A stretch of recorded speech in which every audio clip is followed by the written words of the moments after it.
아멘. 할렐루야. 또 오늘 이음 예배에 나오신 모든 성도님들을 예수님의 이름으로 환영합니다. 또 나른하고 졸린 오후 시간이기 때문에 제가 유머를 하나 하고 설교를 시작할까 합니다. 저는 뉴질랜드에 1년 동안 이렇게 거주했던 경험이 있는데요. 그 뉴질랜드의 남섬이라고 하는 곳에 가보시면 이 번지 점프라고 하는 익스트림 스포츠로 매우 유명한 장소가 있습니다. 그래서 이 번지 점프를 하기 위하여서 세계 각국의 청년들이 이 번지 점프대 위에 올라가지만 막상 그 번지대에서 번지를 하기 앞서서는 공포심이 찾아오는 거예요. 그러면 그 옆에 있는 조교가 이제 이들에게 용기를 줘가지고 이제 뛰어내리게 이제 하는데요. 먼저 이제 프랑스 학생이었습니다. 프랑스 청년이 막 이제 주저주저 하니까 옆에 있는 조교가 프랑스인답게 우아하게 뛰어내려! 그러니까 이제 촥 포즈를 펼치면서 올림픽 체조 선수처럼 번지 점프에서 저렇게 뛰어내린 거예요. 그 다음에는 이제 영국 학생이었습니다. 영국 학생도 막 이제 번지 점프대에서 두려워하니까 그 옆에서 이제 조교가 용기를 주기를, 야, 너는 영국인이잖아. 신사답게, 킹스맨답게 뛰어내려. 그러니까 이 사람이 아주 신사도의 정신으로 이 학생이 펄쩍 뛰어내렸습니다. 그런데 이제 한국 학생이 되었어요. 한국 학생 차례가 되었는데 이 한국 학생도 번지대에 올라가니까 이 점프를 하려고 하니까 너무 무서운 거예요. 그런데 그 옆에 있던 조교가 이 한마디에 이 학생이 그냥 바로 뛰어내렸습니다. 그 조교가 한 말은 바로 이것이었습니다. 야, 너 안 뛰어내리면 내신 성적에 반영한다? 그러니까 이 학생이 그 얘기 듣고 그냥 바로 뛰었다는 그런 조크가 있습니다. 사랑하는 여러분, 오늘날 우리 이 시대를 살아가고 있는 학생들, 그리고 우리 젊은이들 얼마나 많은 도전 가운데 위치해 있습니까? 입시와 진학과 취업과 결혼, 그 어떠한 것도 거저되는 것이 없는 정말 치열한 이 도전의 시대에 우리가 살아가고 있습니다. 우리가 한번 사진을 한번 살펴보기를 원하는데요. 제가 한 분을 소개하기를 원하는데 21세기의 저명한 역사학자였던 아놀드 토인비라고 하는 사람을 아마 다 들어보셨을 겁니다. 이 아놀드 토인비는 그의 저서 역사의 연구라고 하는 책에서 인류의 역사를 도전과 응전의 법칙으로 설명하고 있습니다. 그래서 도전, 챌린지와 리스폰스, 그 도전에 어떻게 반응하였는지에 따라서 그 역사가 성패가 좌우되었다라고 그 아놀드 토인비라고 하는 역사학자는 이 문명들을 쭉 연구해 본 결과를 발표를 했어요. 그래서 이 인류의 역사는 도전과 응전의 법칙으로 계속 연결이 되어 있다는 것입니다. 그러니까 인류 역사를 살펴보면은 수많은 문명이 등장을 했습니다. 저희가 학창 시절에 사회 시간에 배웠던 것처럼 초창기 문명의 발생지 가운데 잉카 문명, 그리고 메소포타미아 문명, 황하 문명, 이집트 문명 아마 다 기억하실 것입니다. 그런데 이러한 문명 가운데서 잉카 문명이라든지 마야 문명이라든지 메소포타미아 문명은 지금은 흔적도 없이 사라져 버렸어요. 그런데 그 반면 중국을 중심으로 한 극동 문명이라든지 인도 문명이라든지 이집트 문명은 오늘날까지도 건재하다는 것을 그 연구한 결과 좋은 기후와 풍부한 자원을 가졌다고 한다 할지라도 도전을 받지 않은 문명들은 멸망해버렸지만 오히려 남들이 보기에는 저렇게 해가지고 어떻게 잘 될까 싶을 정도로 자연재해라든지 외세의 침략과 같은 이 끊임없는 도전과 응전의 과정을 거쳤던 문명들은 오늘날까지도 살아서 그 문명이 지속되어져 오고 있다는 것입니다. 이러한 대표적인 예로 바로 우리나라와 이스라엘을 들어볼 수 있을 것입니다. 두 국가는 공통적으로 대륙의 교두보에 위치해 있습니다. 즉 다시 말씀드려서 외세의 침략을 받기에 매우 쉬운 그런 취약한 지정학적인 위치에 있는 나라입니다. 또 주변 국가에 비하면은 보잘것없는 영토와 자원, 그리고 작은 민족이지만 세계적으로는 드문 단일성을 자랑하고 있는 나라이기도 합니다. 여러분 한번 이스라엘을 생각해 볼까요?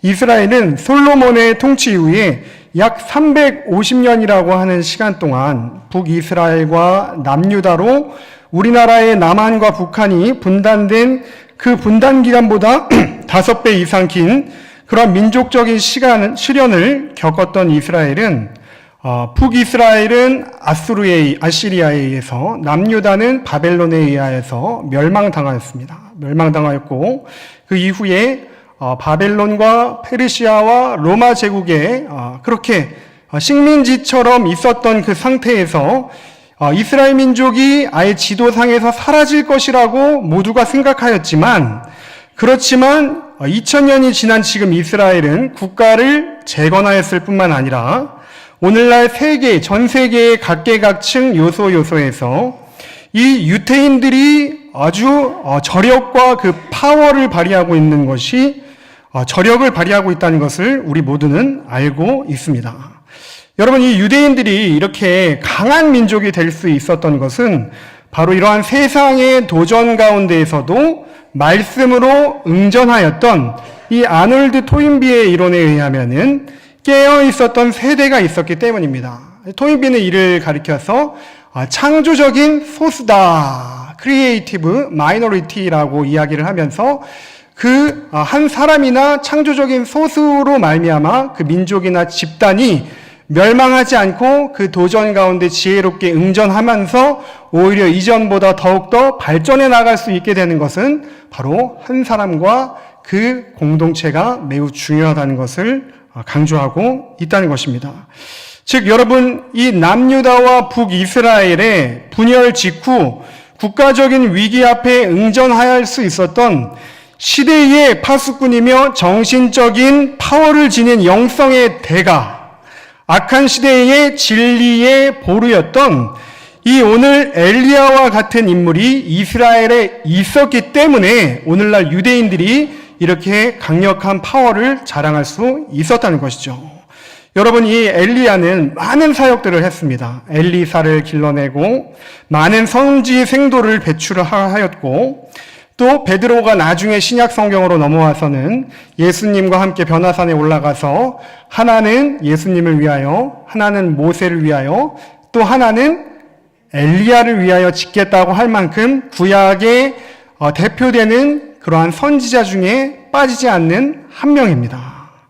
우리가 이 엘리야에 대해서 빠지지 않고 이야기할 때 빠질 수 없는 부분은 바로 그 갈멜산에서 아세라 선지자 400명하고 바알 선지자 450명하고 이 850명 대 이 홀로 맞서서 누가 참신인지 겨루어보자라고 했을 때 하나님께서 그에게 승리를 주신 사건은 대표적으로 빼놓을 수 없는 이 엘리야를 잘 설명하는 사건입니다.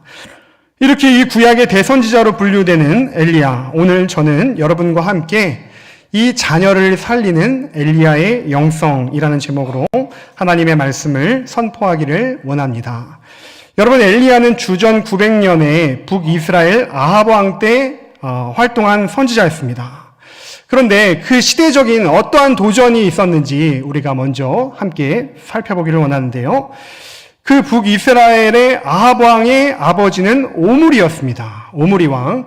그런데 이 오므리 아합 왕조 시대는 영적으로는 매우 어두운 암흑기였음에 분명하였지만, 아이러니하게도 경제적으로는 북이스라엘이 최고의 전성기를 구가하였던 것이 여러 가지 고대 문헌의 기록에 남아 있습니다. 이것은 성경학자들이 아니라 일반 역사를 연구한 연구학자들도 모두 동의하는 내용입니다.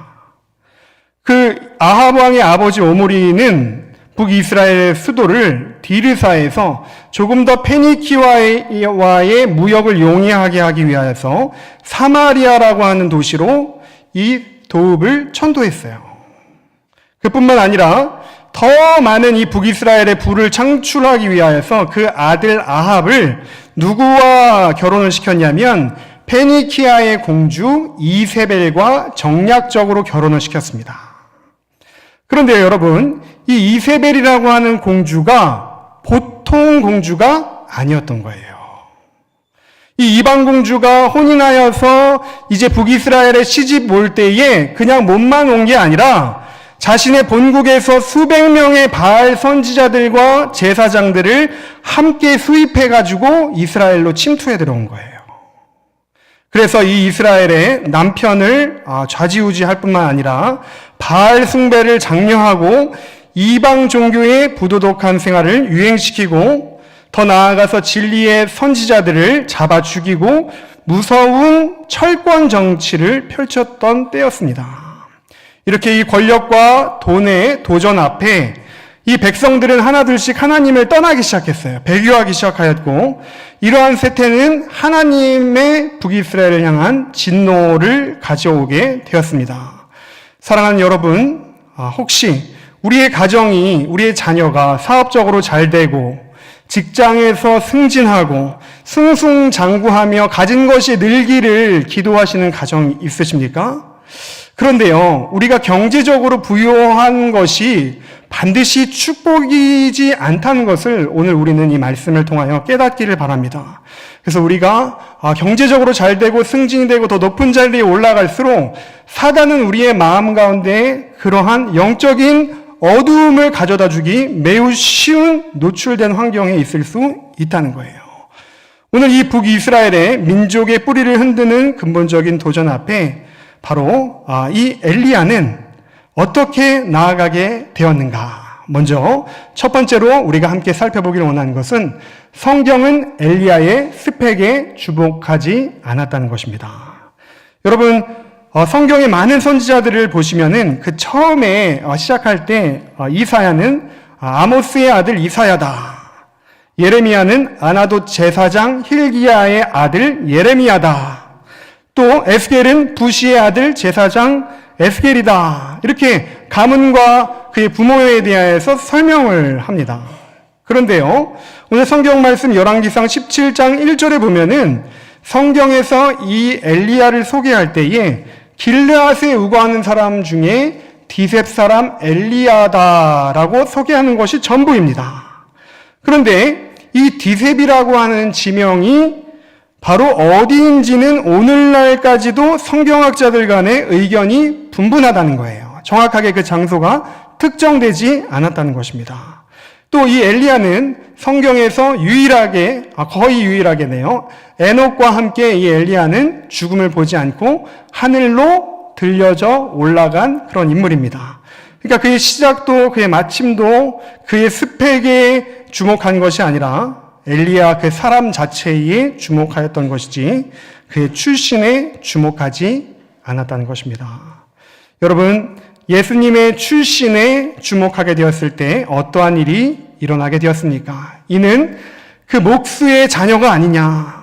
그의 어머니는 마리아고 그의 형제들을 우리가 다 알고 있는데 무슨 예수가 선지자냐? 이렇게 무슨 나사렛에서 그리고 선한 것이 날 수 있겠느냐?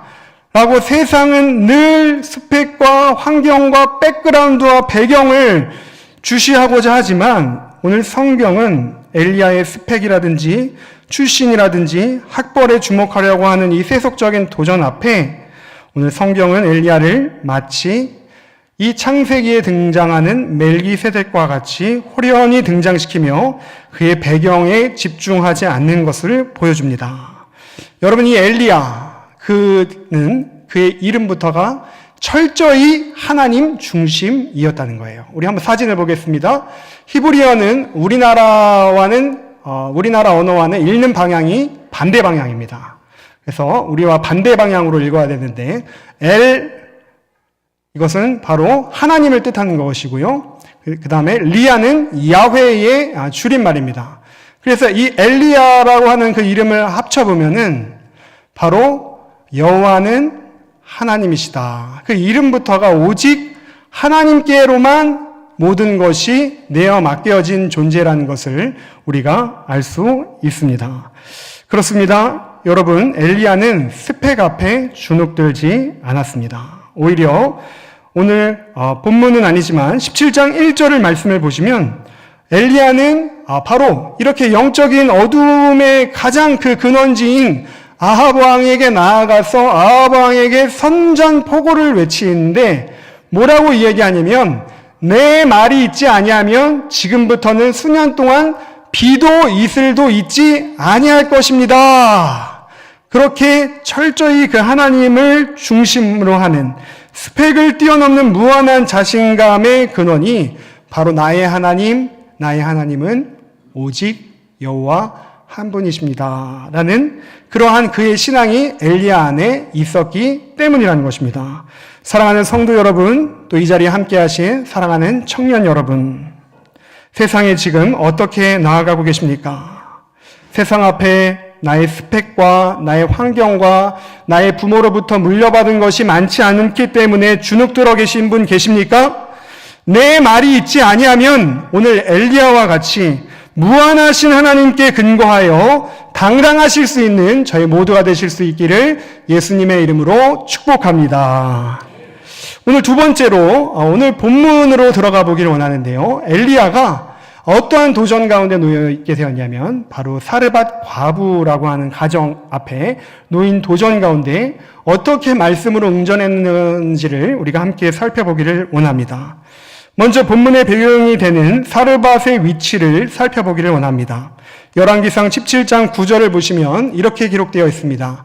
너는 일어나 시돈에 속한 사르밧으로 가라. 내가 그곳 과부에게 명령하여 내게 음식을 주게 하였느니라. 먼저 이 성경을 보시면은 시돈에 속한 사르밧이다. 즉 이 사르밧은 두로와 시돈이라고 하는 그 땅 가운데 시돈에 속한 도시였다는 거예요. 즉 이스라엘의 도시가 아니라 저 이방 땅에 있는 과부에게 하나님께서는 이 엘리야라고 하는 사람을 보내셨다는 것입니다. 여러분, 이번 주에 우리가 큐티를 하고 담임 목사님께서 말씀을 하신 것처럼 두로와 시돈은 성경에서는 세트로 언급을 하는 그런 페니키아라고 하는 해상무역으로 막대한 그러한 자본을 축적한 부국이었습니다. 이 이방공주 이세벨의 부친이었던 시돈 왕의 이름은 옛 바알이었어요. 그만큼 이 도시에는 세계의 온갖 그러한 잡신들과 잡교들, 이러한 바알 숭배들을 앞장서서 유행시켰던 나라가 바로 시돈이었다는 것이에요. 그래서 물질적으로는 풍요할지 모르지만 온갖 세속적인 물결과 세태가 판을 치는 도시가, 그리고 메마르고 소망이 없는 영적인 기근의 도시가 바로 사르밧이라고 하는 동네였다는 것입니다. 그런데 하나님께서는 이 엘리야를 이스라엘 땅이 아닌 바로 이 사르밧이라고 하는 동네에 그 영적인 기근의 도시에 보내시게 되었고, 그 도시 가운데 가장 연약한 한 과부의 가정 가운데 이 엘리야를 보내시고, 그리고 엘리야를 통하여 그 과부의 가정 가운데 도전을 하게 하십니다. 이미도 이 과부의 주어진 상황의 환경은 삶을 위협하는 매우 도전적인 상황이었습니다. 그것은 왜 그랬냐면 북이스라엘의 이러한 우상 숭배 때문에 하나님의 진노가 엘리야를 통하여 선포되어서 정말 엘리야의 말처럼 몇 년 동안 그 지역뿐만 아니라 이스라엘과 그 일대까지 극심한 가뭄과 기근이 찾아오게 된 것이었습니다. 그래서 그러한 그 기근과 가뭄의 때에 엘리야를 보내게 하여서 엘리야가 그 과부의 가정 가운데 요청한 첫 번째 도전은 바로 물을 좀 내게 가지고 와 달라라는 것이었습니다. 여러분, 기근의 때입니다. 가뭄의 때입니다. 물이 많이 있습니까? 조금 있습니까? 조금 있습니다. 그런데도 이 여인은 이 엘리야의 요청에, 이 도전에 믿음으로 응전하였어요. 네, 선지자님, 제가 물을 좀 가지고 왔습니다. 이에 순종하자 엘리야가 이번에는 더 과감한 요구를 하는데요. 11절의 말씀입니다. 11절의 말씀 우리 같이 한번 읽어보겠습니다. 시작. 그가 가지러 갈 때에 엘리야가 그를 불러 이르되, 엘리야의 계속되는 이러한 요구와 도전 앞에 이 과부는 심각한 갈등에 빠지고 맙니다. 왜냐하면 지금 풍족한 시대가 아니라 가뭄과 기근의 시대예요. 과부의 가정입니다. 그래서 이 과부는 너무 심각하게 고민을 하고 있는 그대로의 상황을 이 선지자에게 이야기해야 되겠다. 그래서 12절의 말씀으로 이렇게 고백을 합니다. 선지자님, 사실은 제가 지금 벼랑 끝에 서 있어서 제 아들과 이 마지막 남은 이 밀가루 한 움큼과 보리 이 기름 한 술로 이것을 만들어 먹고 죽으려고 했던 참입니다. 그렇게 속 사정을 이야기를 하는 거예요. 사랑하는 여러분, 만약에 저와 여러분이 엘리야였다고 한다면 이 이야기를 듣고 어떻게 이야기를 하겠어요? 아, 그렇군요. 참 딱하군요. 그냥 제가 아까 만들어 달라고 했던 떡 한 덩이는 주시지 않아도 괜찮습니다. 그렇게 이야기하지 않았겠어요? 미안해서라도 그 과부에게 그것을 달라고 이야기하지 못했을 거예요. 그런데 엘리야는 여러분 그릿 시냇가에서 까마귀를 통하여서 아침 저녁으로 떡과 고기를 공급받아 본 경험을 갖고 있었던 사람입니다. 그 당시 기근의 상황 속에서 아침 저녁으로 고기를 먹는다는 것은 상상도 할 수 없는 것이었죠.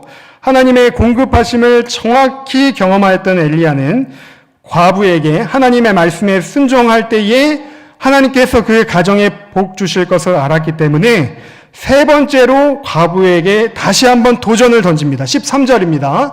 13절 우리 같이 한번 읽어보겠습니다. 시작.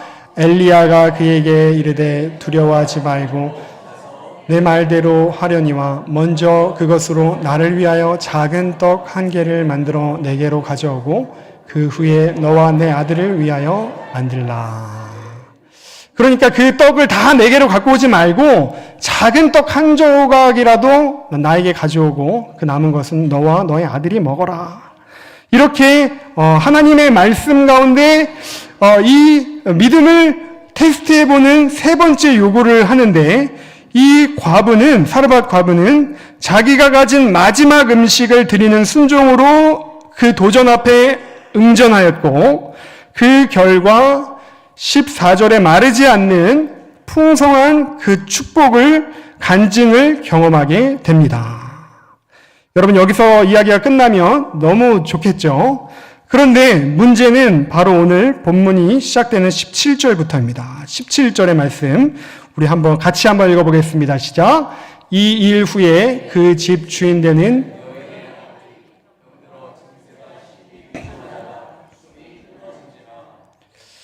이 과부의 가정 가운데 그 기적을 경험한 과부의 가정 가운데 하나밖에 없는 아들이 병이 들어서 증세가 심히 위중하다가 숨이 끊어져 죽게 된 것입니다.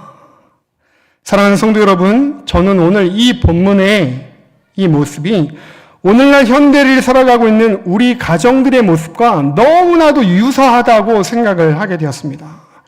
우리의 부모님의 세대는 어려움 가운데서도 말씀으로 순종하여서 기적을 경험한 세대였지만 그 신앙의 간증과 경험이 자녀의 대로 전수되어 주지 아니하고 결국 영적인 생명력이 끊어져 버린 세대, 죽음을 당해버린 세대, 우리의 자녀의 세대들은 이 세대의 시대적인 도전 앞에 영적인 생명력을 다해가고 있다는 거예요. 누가 이들을 살려낼 수가 있겠냐는 것입니다. 여러분 최근 통계에 의하면 교회 학교의 아이들이 전체 교인의 10%밖에 되지 않는다고 그렇게 이야기를 합니다. 교인이 200명이라고 하면은 아이들이 몇 명인 거예요? 20명이라는 것이죠. 그 중에 청소년들의 비율은 4%도 되지 않는다고 합니다. 한국교회의 50%는 중고등부가 아예 없습니다. 나머지 50%도 대부분 20명, 30명의 청소년들로 그리고 청년들로 그 명맥만을 유지하고 있는 것이 오늘날의 현 상황입니다. 이 죽음의 도전 앞에 우리가 상관이 없는 사람이 여기 계십니까? 한 다리만 건너면 모두 우리의 자녀들이고 아들들이고 딸입니다. 그런데 오늘 우리의 자녀들과 다음 세대는 자살과 왕따, 미디어와 스마트폰, 외모 지상주의와 성적 만능주의, 물질 배금주의의 여러 가지 시대적인 도전 앞에서 우리의 다음 세대들이 영적인 그 숨이 북이스라엘과 같이 할딱할딱거리면서 마치 이 사르밧 과부의 아들과 같이 죽어지고 끊어지고 있다는 것입니다. 그런데 이 현실의 도전 앞에 우리는 그냥 주저앉아서 울어야만 할까요? 아닙니다. 오늘 엘리야의 영성으로 이들을 살려내야 할 것입니다. 저는 눈물로 씨를 뿌리게만 하면 되는 것이 다음 세대의 사역이 아니라 열매도 맺을 수 있다는 사역이 다음 세대의 사역이라는 것을 경험하였습니다. 정말로 우리의 다음 세대들이, 우리의 청년들이, 우리의 자녀들이 하나님을 제대로 만나면 이 아이들이 1년 안에 엄청난 변화가 일어나는 것을 저는 제 눈으로 직접 목도하였습니다. 사랑하는 여러분, 이러한 사르밧 과부의 가정의 죽음이라고 하는 도전 앞에 엘리야는 어떻게 응전하였을까요? 마지막 세 번째로 엘리야가 이 도전 앞에 응전하였던 것은 바로 연속성과 진정성이었습니다. 엘리야가 했던 것이 무엇이었습니까? 먼저는 연속적인 방문이었습니다. 관계성이었습니다.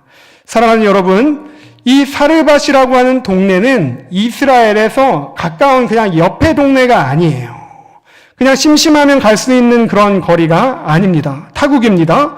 그런데 이 엘리야가 이 과부의 가정 가운데 또 반복하여서 방문을 하였다는 것을 우리는 기억해야 합니다. 연속성과 진정성과 관계성이라는 것이죠. 다음 세대 사역에는 정말 청년 세대가 유리한 것이 사실입니다. 우리 아이들은 젊은 선생님들을 좋아합니다. 그런데요, 여러분, 한번 생각해 보세요. 오늘 그 과부의 아들을 살려냈던 엘리야는 우리 다음 세대들이 좋아할 만한 외모나 그런 나이 연령대가 전혀 아니었습니다. 정말 이 자리에 교사로 섬기시는 장년 성도님들 예수님의 이름으로 진심으로 존경하고 축복합니다. 정말 그렇습니다. 청년 세대들도 우리 다음 세대의 교사로 큰 장점이 있지만 청년들은 현재 시시각각에 너무나도 다양한 요구 가운데 있기 때문에 때로는 주일날 빠질 수도 있고 또 아이들과 비슷한 고민을 갖고 있는 청년들도 있고 또 그래서 나름대로의 약점을 갖고 있기는 하지만 그렇지만 또 청년들은 아이들의 눈높이에 맞고 아이들의 마음과 아이들의 그런 흐름들을 잘 공감해주고 이해해준다는 장점이 있습니다. 그런데 30대, 40대, 50대도 교사로 함께해 주셔야 된다는 거예요. 어저께 저희 교회에서 유목민 이야기라고 하는 유튜버가 목사님이 오셔서 저희 교회 교사분들을 모시고 그렇게 세미나를 하는 가운데 한번 마라탕으로 다음 세대의 아이들을 새 학기를 시작해 보시기를 권면합니다 그랬는데 이미 저희 교회의 한 장년 선생님은 아이들을 데리고 나가서 마라탕을 사준 경험이 있다는 거예요. 그래서 우리 모두가 다 박수를 쳤습니다. 여러분 얼마나 정말 놀라운 그런 광경입니까? 저도 굉장히 속으로 깜짝 놀랐습니다. 야, 정말 우리 수지 선민교회에도 아이들을 향하여 아이들을 마라탕 집으로 데려가서 마라탕을 사주고 그 아이들과 함께 교제해 주시는 그런 귀한 선생님이 계시는구나. 그렇습니다. 여러분 아이들을 좋아하기만 하면 아이들을 사랑하기만 하면 그 누구든 정말 다음 세대의 교사가 되어주실 수 있습니다. 사랑하는 여러분, 엘리야는 연속성을 가졌다는 거예요. 이 연속성이라고 말하는 그 뜻 안에는 진정성과 관계성이 들어있다는 것입니다. 결코 가까운 거리가 아니었지만 시돈 사르밧 과부의 그 초상집에 엘리야가 다시 한번 방문하게 됩니다. 이 자녀의 죽음 앞에서 이전에 맛보았던 하나님의 기적도 간증도 체험도 온데간데 없이 이 사르밧 여인은 엘리야에게 18절의 말씀으로 불평을 터뜨리는데요. 18절에 이렇게 말씀합니다. 여인이 엘리야에게 이르되 하나님의 사람이여 당신이 나와 더불어 무슨 상관이 있기로 내 죄를 생각나게 하고 또 내 아들을 죽게 하려고 내게 오셨나이까. 이 말은 당신이 하나님의 사람인 것을 저도 알고 있습니다. 그런데 왜 하필 이 괴로운 시간에 우리 집에 와서 저의 죄를 생각나게 하십니까? 이 말은 이 여인은 엘리야를 원망하는 동시에 자신을 원망하며 이 아들의 죽음이 마치 어미의 부족한 그 모습 때문에 어미의 부족한 하나님 앞에 올바로 서 있지 않았던 모습 때문에 벌받은 것 같은 죄책감을 느끼고 있었을 것이라는 거예요. 그런데 이 과부의 아들이 죽음이라고 하는 도전 앞에 엘리야는 진정성으로 나아가게 됩니다. 그 흐느끼며 자신의 가슴을 치며 원망하는 그 과부에게 그 아들을 내게 달라라고 도전을 합니다. 이 여인은 그 도전 앞에 믿음으로 다시 한번 순종합니다. 그 이미도 사망 선고를 받은 그 시체가 된 아들을 엘리야에게 내어줍니다. 엘리야는 그 아들을 받았습니다. 다락으로 올라갑니다. 여기서 다락은 기도의 골방이며 시돈과는 반대되는 구별된 거룩한 공간으로 볼 수 있습니다. 이 분리된 장소에서 죽음이라고 하는 도전 앞에 엘리야는 간절하게 3번 기도했다고 오늘 본문 성경은 말씀하고 있습니다. 간절하게 3번 몸을 펴서 그 아들에게 굽힐 때에 하나님께서는 이 엘리야의 기도에 응답하셨고 이 죽음을 경험하였던 아들은 다시 살아나서 엄마의 품으로 돌아가서 이 가정이 영적으로 회복되는 기쁨의 장면으로 오늘 말씀이 마무리가 됩니다. 사랑하는 선민의 성도님들, 이전에 우리의 부모님의 세대들이 기적과 간증을 경험하였어도 자녀를 통하여 깨닫게 하시는 부분들이 분명히 있다는 것입니다. 사르밧 과부도 자녀가 죽었다 살아나자 열왕기상 17장 24절에 이렇게 고백하는 장면이 있는데요. 바로 그 고백은 이것입니다. 여인이 엘리야에게 이르되 내가 이제야 당신은 하나님의 사람이시요 당신의 믿는 여호와의 말씀이 진실한 줄 아노라 하니라. 그렇습니다. 이 여인이 이제야 당신이 하나님의 사람이라고 안 것이 무슨 뜻입니까? 이전에 경험하였던 그 기름통과 그 가루의 항아리에 그 끊이지 않았던 기적은 그 무엇이었습니까? 그런데 이제야 당신의 입에 있는 여호와의 말씀이 진실하다는 것을 깨달았다는 것은 자식만큼은 부모의 마음대로 되지 않는 그 자녀의 모든 것을 주님께 내어드렸을 때에 하나님께서 비로소 어떠한 분이신지를 진심으로 깨닫게 되었다는 뜻이었겠지요. 그렇습니다. 하루가 멀다 하고 급변하는 시대 가운데 우리는, 우리의 가정은, 우리의 자녀는 한두 번 믿음으로 대응하다가 쉽게 포기해버리고 맙니다.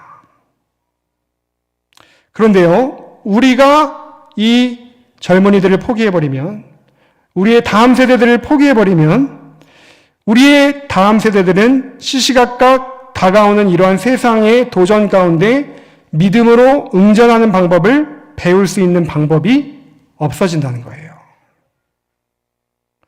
아이들도 다 알고 있습니다. 우리의 부모님이 정말 믿음으로 우리의 가정을 세우려고 노력하는 분이신지 아닌지. 엘리야의 영성으로 오늘 우리는 예리하게 시시각각 다가오는 도전들을 판단해내야 한다는 것입니다. 정말 어떻게 믿음으로 우리가 이 시대 가운데 응전하며 살아갈 것인지 안간힘을 쓰지 않고서는 우리의 다음 세대들은 한 세대 후에는 사라져버린다는 것입니다. 사랑하는 여러분, 이제 다음 주부터 신학기가 시작됩니다. 다음 세대가, 우리의 젊은 세대가 살아야 교회가 살게 될 줄 믿으시는 여러분이 되시기를 축원드립니다. 이 시대 한국교회의 갱신의 도전 앞에, 이 시대적인 도전 앞에 엘리야의 영성으로 쓰임받는 응전의 사명을 감당하실 수 있는 귀한 성도님들이 되시기를 축복합니다. 신앙의 명문 가정을 이루기를 원하십니까? 먼저 우리 교회의 다음 세대들을 위하여 기도해 주십시오. 젊은이부를 위하여서 기도해 주십시오. 교육부서에 도울 자를 보내 주시옵소서라고 기도해 주십시오. 다음 세대들을 위하여 눈물을 흘리며 씨를 뿌릴 어머니 기도부대를 보내 주십시오. 그렇습니다. 우리의 자녀들은 이 나라에 엘리야와 같이 성장하게 될 열방의 영적인 흐름을 주도해 나갈 기둥들입니다.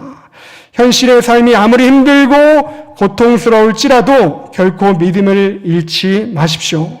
그리고 좋으신 하나님을 신뢰하시기 바랍니다. 하나님은 반드시 성도님들의 가정 가운데 새 꿈과 희망을 주실 줄로 믿습니다.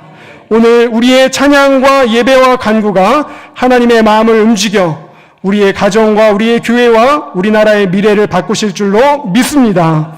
이제 다 함께 새로운 도전을 위하여 힘차게 전진하실 수 있는 그런 신학길을 바라보실 수 있는 우리 모두가 되실 수 있기를 주님의 이름으로 간절히 축복합니다. 기도하겠습니다. 참 좋으신 주님, 오늘 또 2월 마지막